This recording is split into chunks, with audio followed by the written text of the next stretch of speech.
Are the Los Angeles Rams potentially trading for TJ Watt?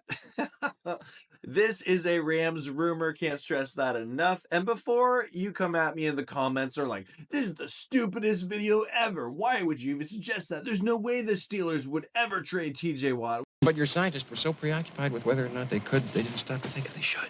Well, we're going to look at an article and we're going to look at the Rams' history and cap situation for trading for disgruntled veteran players. And maybe I can convince you otherwise that there's a little bit of weight to this. So I just want to say, before you're like, the Steelers would never do that, the Steelers have done a lot of things this offseason that a lot of people thought they never would.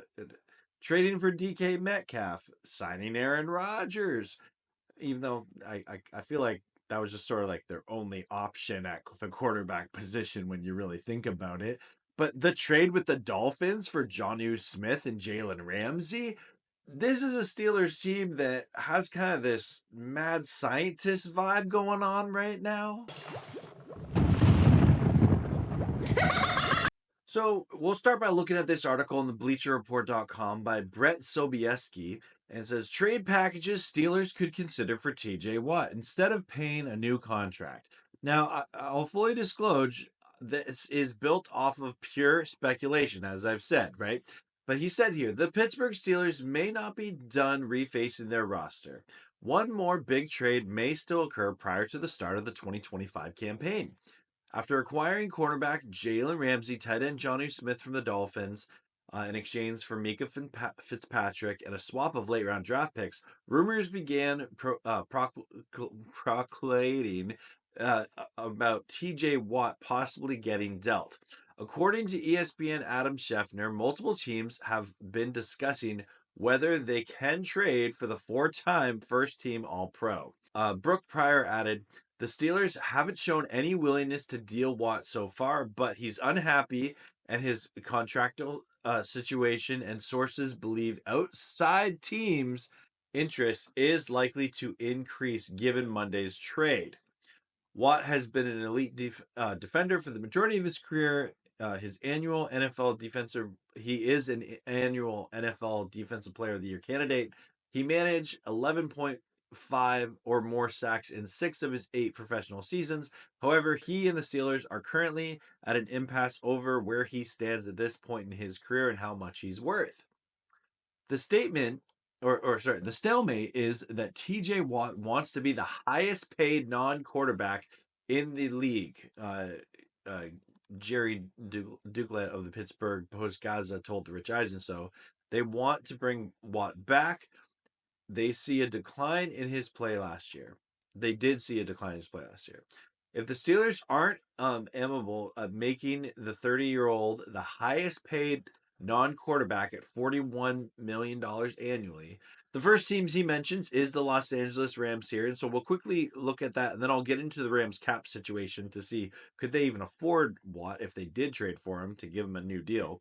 So he's proposing the Rams trade a 2026 first-round pick and edge Byron Young, Agent Zero. And I would like to say I am by no means saying this is something I want to happen. I'm just saying it could happen, and I'd be conflicted because I really like Byron Young a lot. Los Angeles Rams general manager Les Snead famously wore an F them pick shirts to the team's Super Bowl victory parade. He also he along with the team can return to the approach that netted them their last championship. Snead and Co. have never been shy about moving high draft picks to acquire high-end veteran talent. Watt is about as good a defender as a squad can acquire. Very true. Currently, the Rams have the luxury of owning 2 first-round selections, thanks to the Atlanta Falcons who trade. Yeah, so they get into that here. I'll put the link to the article in the description below, but I mainly want to point out here, he closes by saying, a deal to obtain the 7-time Pro Bowler works on 2 levels. First, Watt immediately provides the team with a defensive identity. The Rams will be pinning their ears back and making life miserable for opposing quarterbacks. Not that, like, I think that's already going to happen, as it is. with a player of his caliber playing opposite reigning Defensive Rookie of the Year Jared Verse, as well as Braden Fisk and Kobe Turner working along the interior, plenty of opportunities will be created for one-on-one matchups. That would just I'm picturing it. Oh man. Oh man. Opposing teams' quarterbacks would wet themselves. Oh man.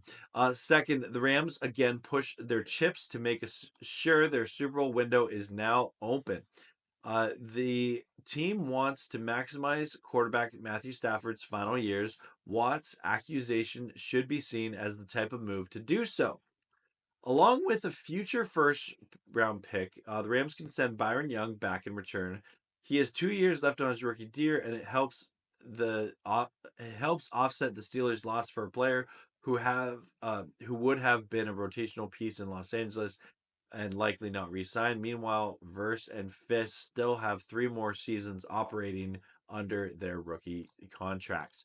So again, it's an interesting proposal.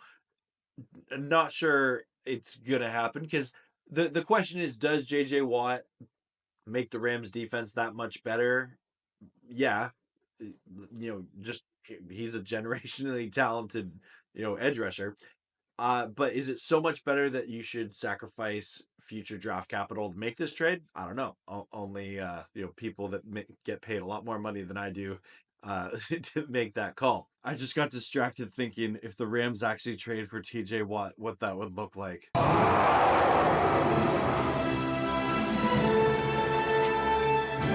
I mean, could you imagine that defense with Jared Verse, Kobe Turner, Braden Fisk, TJ Watt?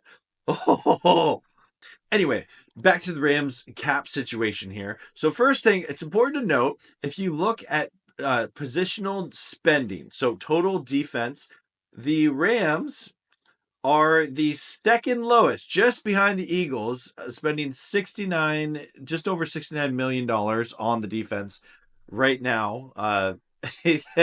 So potentially and when you look at it, they don't have, any really big contracts on the defensive side of the ball. They will, in future seasons, but I think that if the Rams could have some sort of contract with TJ Watt that's helps them out, they maybe can't pay him a full 41 million this year, but if you look, their cap space is just over 20 million right now, but in 2026 next year, they have 74.9 million in cap, and 2027 they got lots of cap room here. So there's potential of, maybe backloading this contract or something, giving them a certain amount of guaranteed money. Just speculating here. Again, this is a Rams rumor video. But would the Rams do this? I think if there's one team in the NFL, I think it is the Los Angeles Rams. They have a Super Bowl window, and if they can go from great to, legendary, they're a team to push the chips in the table and make that trade. Will the Steelers do it? That I cannot speak to. Let me know if you think they're going to in the comments below. But I think that, if you look at the Rams trading for Von Miller in the Super Bowl year, they, signing Odell Beckham Jr., they traded for Matthew Stafford, they traded for Jalen Ramsey. And with the Rams' current roster that looks ready to win this year, right now, right here, right now, I think this could be the move that puts the Rams over the top if they were to do it. Again, but hey, I'm just a guy on YouTube having fun talking about his favorite team, the Los Angeles Rams. Let me know your thoughts in the comments below. Do you think there's any chance, like scale of 1 to 100, of this trade actually happening? I'm going to say it's a 33% chance. Yeah. That's where I'm going to put. I want to know your grade. Let me know in the comments below. As always, thanks so much for watching. Go Rams, horns up, and peace out. Let's go Rams. Feel free to check out some of my other videos. I would love if you join my Pick'em League that I'll be doing a weekly Pick'em show for. You can check out my week 1 predictions here. Have a great day.